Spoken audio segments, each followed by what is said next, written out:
Good morning, students. Students, in last video we have completed our second chapter. Now today I am going to start third chapter. This is new chapter and James and the Giant Peach. Okay, this is the name of this chapter, James and the Giant Peach. Okay.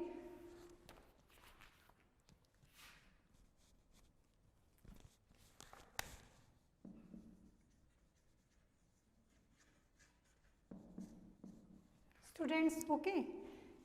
And part first, ये कौन सा है? Part first. Okay, James and the giant peach. So let's read story about this James. इसमें एक James है, मतलब एक boy है, और जियांट पीच के बारे में इसमें स्टोरी. जो पीच का एक पेड़ है, जियांट है, ओके, उसकी स्टोरी है. So in this story there is a boy whose name was James, जिसका नाम क्या था? जेम्स था. और he lost his parents in accident. Okay, वो अपने पेरेंट्स को खो देता है किसी एक्सीडेंट में. So this is the story about the James, कि वो अपने पेरेंट्स को कैसे खोता है और आफ्टर दैट उसको क्या क्या प्रॉब्लम उसको फेस करनी पड़ती है. So we will read about all about this, okay, in this story. So let's start. First you have to sit with your book and let's read warm up. Okay, discuss in a group of 4. ये आपके मतलब कि 4 group में आपको discuss करना है. Warm up हम लोग पढ़ेंगे. इसमें क्या है? इसमें are you fond of trees, कि आप ट्रीज की शौकीन है. फॉन्ड का मतलब क्या होता है? शौकीन होना. Okay, are you fond of trees, कि आप ट्रीज की शौकीन हैं. हमें होना भी चाहिए, क्योंकि ट्रीज प्लांट करना इन चीज़ों का हमें शौकीन होना चाहिए. क्यों? क्योंकि हमारी एयर को क्लीन करते हैं, फ्रेश करते हैं, क्लीन करते हैं, और हमें कई चीज़ें देते हैं. ठीक है, आपको शेड देते हैं, मेडिसिन देते हैं, फ्रूट्स देते हैं, वेजिटेबल्स देते हैं. Many things trees provides us. Okay, so what does a tree mean to you. तो एक ट्री का मतलब तुम्हारे लिए क्या है? ओके, ये आपको बताना है. Why it is important to look after trees, कि तुम्हें मतलब कि ट्रीज़ की देखभाल करना इम्पोर्टेंट क्यों है. हमें ट्रीज़ की देखभाल करनी चाहिए क्योंकि इसको पानी देना चाहिए, इसको जो भी है इसको खाद डालनी चाहिए, पानी देना चाहिए समय पे. इससे क्या होता है, ये ट्रीज़ आपको मतलब कि है ना, हमें देख रेख करनी चाहिए, क्योंकि इससे बड़ा होकर ये हमें शेड देगा, हमें ये फ्रूट्स देगा, जो भी इसके पर्पज़ से हम उगा रहे हैं वो चीज़ हमें ये देगा. How do trees make your life better, कि ट्रीज़ तुम्हारी लाइफ को कैसे बेटर बनाते हैं. ये भी आपको इसका आंसर आपको देना है. ठीक है. So reading skill. Okay, here is a James Henry trotter when he was about 4 years old. इस स्टोरी में जेम्स ट्रॉटर है, हेनरी ट्रॉटर है, when he was about 4 years old, जब वो 4 साल का था, उसके बारे में स्टोरी बता रहे हैं इसमें. अब अनटिल दिस टाइम, इस टाइम तक, he had a happy life, मतलब कि 4 years में उसकी लाइफ इस समय तक कैसी थी? बहुत हैप्पी लाइफ थी, खुशी भरी लाइफ थी. Living peacefully with his mother and father in a beautiful house beside the sea, मतलब कि सी के किनारे पर उसका एक ब्यूटीफुल हाउस था, जिसमें वो अपनी मदर और फादर के साथ पीसफुली, शांति से रहता था. ठीक है. There were always plenty of other children for him to play with, और उसके पास मतलब कि बहुत सारे बच्चे थे खेलने के लिए वहाँ पे. And there was the sandy beach for him to run about on the ocean to paddle in, और वहाँ पे एक सैंडी बीच थी उसके पास में, मतलब कि उसके घर के पास में, जहाँ पे वो उस पर मतलब कि पैडल करता था. पैडल मीन्स मतलब कि सैंडी रेत थी जिस पे वो दौड़ सकता था, और ओशियन टू पैडल इन, वो छप करता था, मतलब कि उस पर कर सकता था. ओशियन था, वहाँ पे पानी था. It was the perfect life for a small boy, और ये एक छोटे बच्चे के लिए बिल्कुल परफेक्ट लाइफ थी, क्योंकि उसको क्या चाहिए होता, उसके पास दोस्त थे, दौड़ने के लिए रेत थी, और छप करने से पानी से खेलने के लिए वहाँ पे ओशियन भी था. ओके. देन वन डे, एक दिन, James mother and father went to London to do some shopping and there a terrible things happen. एक दिन उसके फादर और मदर शॉपिंग करने के लिए कहाँ गए थे? लंदन गए थे. कहाँ? लंदन, शॉपिंग करने के लिए. वहाँ पे उनके लिए एक भयानक, टेरिबल मीन्स क्या होता है? भयानक घटना उनके साथ हो गई. Okay. Both of them suddenly got eaten up in full daylight mind you and on a crowded street, मतलब एक भरी हुई एक भीड़ भरी जगह, मतलब गली में बिल्कुल दिन के समय, by an enormous angry rhinoceros which had escaped from the London Zoo। मतलब कि एक राइनोसरस था, गैंडा था, राइनोसरस था, वो मतलब कि लंदन जू से भागा हुआ था, वो उनको खा जाता है, मतलब कि उसके द्वारा वो उसके मतलब कि मदर और फादर मार दिए जाते हैं, ठीक है, क्योंकि वो लंदन जू से भागा हुआ था, वो बौखलाया हुआ था, वो गुस्से में था, इस तरह से उसने उसके माता पिता को ख़त्म कर लिया, मतलब खा लिया, ठीक है students. So now move on the page 29.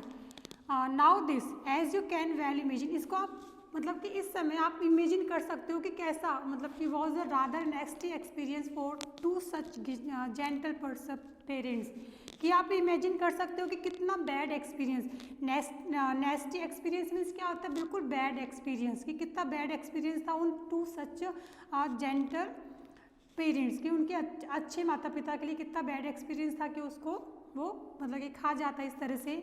Okay, but in the long run it was far nastier for James it was for them, मतलब कि उनसे ज़्यादा लेकिन लंबे समय में यह जेम्स के लिए उससे भी कहीं बुरा था। मतलब कि माँ बाप तो क्या था, उनके पेरेंट्स तो 2 मिनट में ख़त्म हो जाते हैं, चलो ठीक है, पर उससे भी बुरा किसके लिए था, ये जेम्स के लिए बुरा था, क्योंकि छोटा बच्चा था, वो अकेला रह गया था, उसका कोई रिलेटिव नहीं था, उसको कोई पालने वाला नहीं था, देखभाल करने के लिए नहीं था, तो वो क्या हुआ, but in the long run, but इतने लेकिन लंबे समय में यह जेम्स के लिए उससे भी कहीं बुरा था, जितना कि यह उनके लिए था, उससे ज़्यादा बुरा जेम्स के लिए हुआ ही। Their parents their trouble were all over in a jiffy, jiffy means क्या होता है, वेरी क्विकली, ठीक है, कि उनकी ट्रबल तो फटाफट से जल्दी से ख़त्म हो गई। They were dead and gone in 35 seconds flat, कि वो तो मतलब 35 पूरे मतलब कि बिल्कुल 35 सेकेंड में ख़त्म हो गए, कौन, उनके माता पिता। But poor James on the other hand, जो वो मतलब कि पुअर जेम्स था, वो दूसरी साइड में क्या था, poor James was still very alive, पर वो जीवित था अभी भी।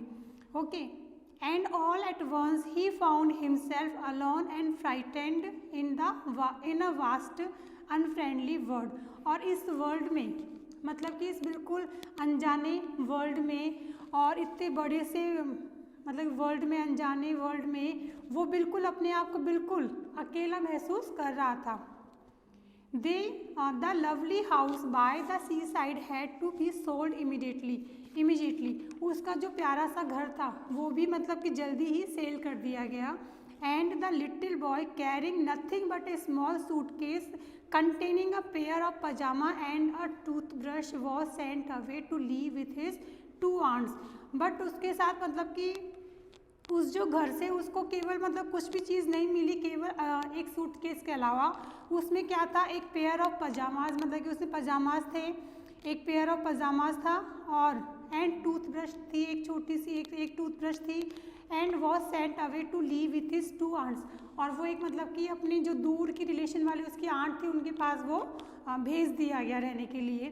जैसे कोई आपके पेरेंट्स ख़त्म हो जाते हैं तो आपको क्या होता है कि अपने मतलब उसको उसके रिश्तेदार के घर पे भेज दिया जाता है, कोई भी उनके होता है रिश्ते में, तो उनको फिर क्या करता है, जो वो अकेला रह जाता है, कोई बच्चा है कोई फैमिली के, उनको उनके पास भेज दिया जाता है, तो उसको भी क्या इसकी 2 आंट के पास भेज दिया जाता है। Their names were aunt Sponge and aunt Speaker, उनका 2 आंट का नाम क्या था, aunt Sponge and aunt Speaker. Okay, you have to learn this name. Their names were Aunt Sponge and Aunt Speaker, and I am sorry to say that they were both really horrible people। और मैं माफ़ी चाहता हूँ कहने के लिए, पर वो जो थी ना उनकी आंट बहुत हॉरिबल थी, बहुत डरावनी थी, रियली बहुत मतलब कि बहुत ज़्यादा आई मीन क्रूल थी, तो उसके लिए इसमें कहा गया, ठीक है। दे वर सेल्फिश एंड लेजी, और वो बहुत ज़्यादा सेल्फिश थी, स्वार्थी थी, और लेजी मीन्स से आलसी भी थी, एंड क्रूल, और बहुत क्रूल थी। And right from the beginning they started beating poor James, और फ्रॉम द स्टार्टिंग मतलब कि शुरू से जब से वो रहने आए तो शुरू से उन्होंने क्या किया, उसको पिटाई करना उसके स्टार्ट कर दी, for almost no reason at all, और जिस मतलब कि बिना किसी रीज़न के उसको मारना शुरू कर दिया। They never called him by his real name, और वो कभी भी उसको उसके रियल नेम से नहीं बुलाती थी, but always refer to as you miserable creature, और उसको ऑलवेज मिजरेबल क्रिएचर के नाम से उनको बुलाती थी। And they certainly never gave him any toys to play with और any picture book to look at, और वो कभी भी उसको, है ना, मतलब कोई भी टॉय खेलने के लिए नहीं देती थी जेम्स को, और कोई भी बुक उनको, मतलब कि बुक उसको, पिक्चर बुक उसको कभी भी देखने के लिए नहीं देती थी। His room was as bare as a prison jail, उसका जो रूम था वो एक, मतलब कि जैसे जेल की कोठरी होती है, छोटा सा रूम होता है जेल में जहाँ पे कैदियों को रखा जाता है, तो इस तरह से उसका भी रूम मतलब कि किसी जेल से कम नहीं था, ठीक है। So student, today we will read only this story till here, okay? I am going to stop this story till here. So in next video we will continue this story, okay? Till then keep learning and keep practicing, okay? Thank you and have a nice day.